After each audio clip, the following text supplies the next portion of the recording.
Do you know who the most important person is in your office? If you're the doctor, you probably think it's you, and rightfully so.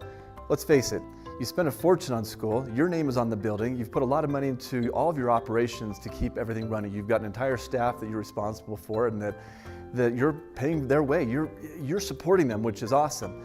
But the reality is, you're wrong. The most important person in your office is the first person that somebody meets when they come in. Think about it. And I know it's cliche, but you never get a second chance to make a first impression.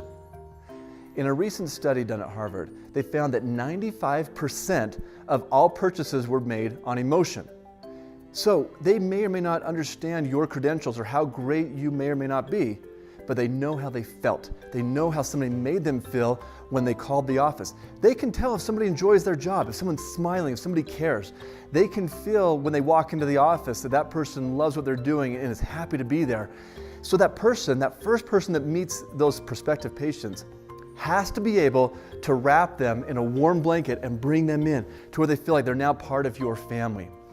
So it becomes critical that you know what's going on in your office. And that's hard to do because you're so busy. So you need to make it a major priority. Remember, this is your brand, it's your practice, and your staff represents you.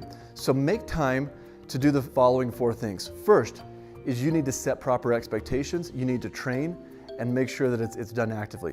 Second, you do need to have secret shopper calls. You need to have others that are calling in and that can do it, because without it, you're not going to know.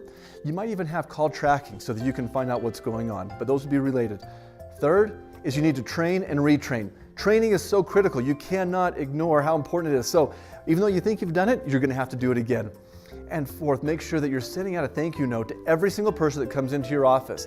Those handwritten notes or a little signed note by you makes all the difference. People feel it. They know that emotion. Think about this. If because of what you did in your office, you could get just one more patient a week, one more, what would that extra patient be worth to your bottom line? Is it worth $20,000 a month? $30,000? Who knows? But make it happen. But it starts with you. It starts with you demanding excellence from every member of your staff to represent you and your brand. You've put way too much money into this to have somebody else not care as much about your practice as you do. So remember, you never get a second chance to make a first impression.